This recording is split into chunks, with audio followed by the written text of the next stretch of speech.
Have you ever heard the phrase, all good things must come to an end? I have too. But never did I think something so lasting and something as influential as this would eventually be on that same list.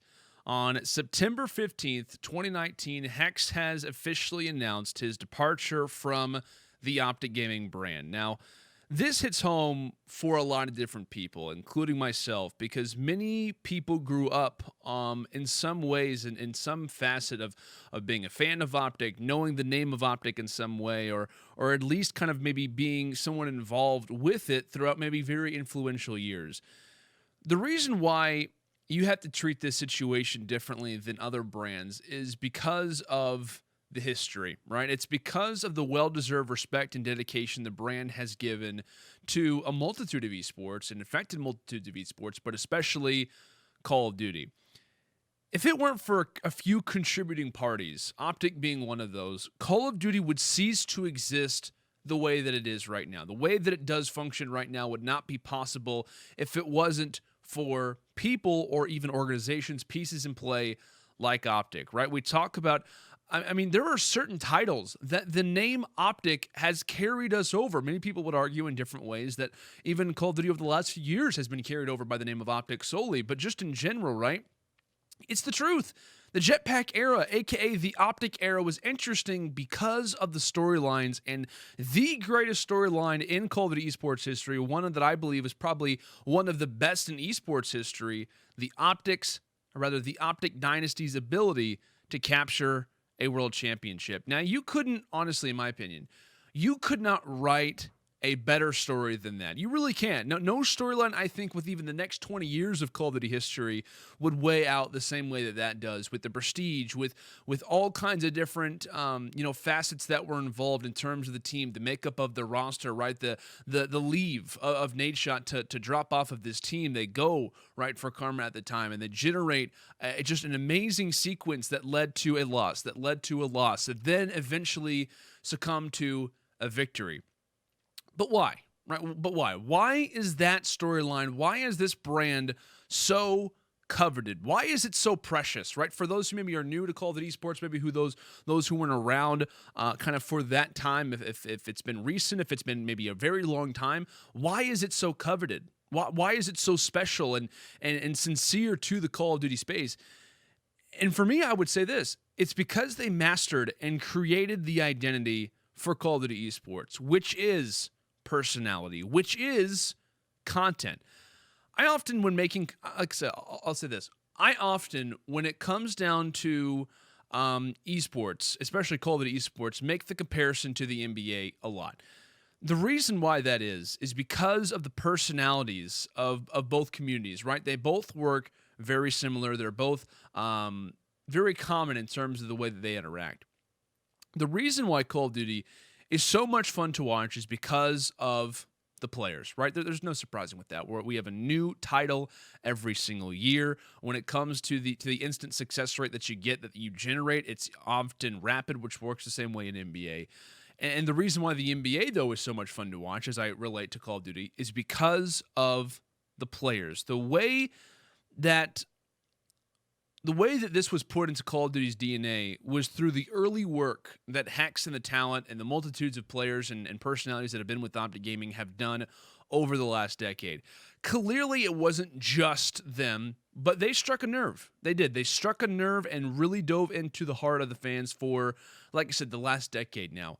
That content and player-oriented mindset for me is what makes Call of Duty so much fun to watch. Do I enjoy watching Call of Duty? Absolutely I do. Sure, right? But I come back, and the reason why I have stayed invested, and the reason why many have stayed invested, is for the players and the storylines that come from those exact players. You know, I think we all can agree in certain ways the situation behind Infinite Esports was not only unfair, but also incredibly unfortunate. And I mean to put it lightly, right, with that. And I'd prefer not to reflect on the overwhelming negatives, but because everyone knows the story, everyone knows exactly how that all kind of broke down. But this can be absolutely something that people can learn from, in the future. Investment groups are coming into the scene. It's very rapid. It's very important who you sign with, and obviously it's important to know the intentions of that group as well. And as we are kind of firmly aware of the situation behind what happened to OpTic and the decade-long history filled with hard work, you have to be aware sometimes when, you are losing control over certain things. That's exactly what kind of happened in this situation. One thing that we can kind of learn from is the ability to make sure that you are always 100% aware of something that you're working on, because there will be, businesses and venture groups that are going to, kind of come into Call of Duty over time, and just really in general esports. And this is a prime example of one of those cases, losing one of the biggest and one of the best brands, not just in Call of Duty, but in esports history. One of the biggest fan bases is generated from the name of OpTic Gaming, and even that had the potential to in some ways be lost. But that brings up the idea, right, that esports is evolving, right? As soon as I heard that Call of Duty was in talks about franchising, I knew that it was and it will be a huge change for the entire scene, from not just the players' point of view, but the coaches, the staff, the point of view really for everyone who consumes the content, everyone who consumes the viewership, and from all the people that watch. The esport will progress, and it will take into account all of the things, right, that it has learned since 2007 and has learned ever since organizations like OpTic and people like Hex have kind of put in, and it will carry on with those things. But like I said, when one journey ends, another one starts to begin, and that's what Hex looks to do in the future with NRG, right? For those who aren't familiar, NRG is a very well-known brand that pretty much exists in a multitude of different esports, one being their presence in the Overwatch League known as the San Francisco Shock. NRG has also indeed purchased, right, the Chicago spot for the CDL ahead of franchising. So Hector, and I'd imagine some familiar faces will most likely be coming along with him, and really kind of where it all began.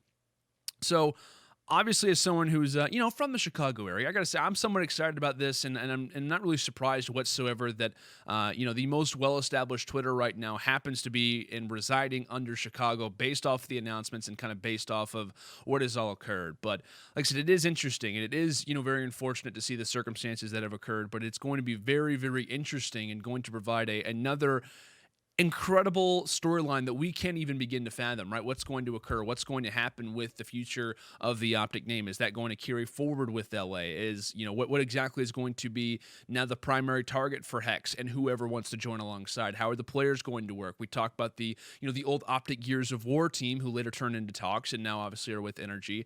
They're now kind of working in tandem together as well. So like I said, there's a lot of contributing factors, but it will be interesting, and it is going to be kind of a new step forward. But just kind of in closing quickly, because I wanted to make this a very serious type topic, because it is crucial, and it is something that is a little bit different, that I guess you could say, from the regular subjects that are talked about and from the regular things that kind of go down in the Call of Duty scene from time to time. But a major thank you, right, to Hector and everyone that has been involved with OpTic over the years. You helped capture the interest and the love from myself, and I can truly say if it wasn't rather for the OG brand and the staple they created, I never would have found the same drive to be involved with Call of Duty. And I think I kind of speak for a lot of the community in terms of that exact feeling, that if it was not for that brand, if it was not for that particular team, if it wasn't for that particular person who was in this situation, I mean, they were all of those facets and all the little intricacies that happened with OpTic over time, has generated to many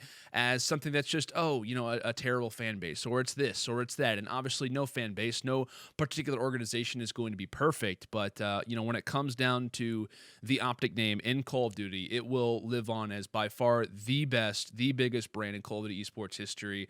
And it's going to be interesting to see exactly how it kind of mends for the future. But like I said, you'll never forget the past. And that's one of my favorite things about Call of Duty esports, is just the history that's involved with it, right? Over a decade long of esports history, with all kinds of storylines and things enabled. And you look at, some of the biggest storylines in history, most of them involve OpTic. Most of them involve players within the brand. Some of the best players, and regardless, most of the best players of all time have been with the OG brand at some point.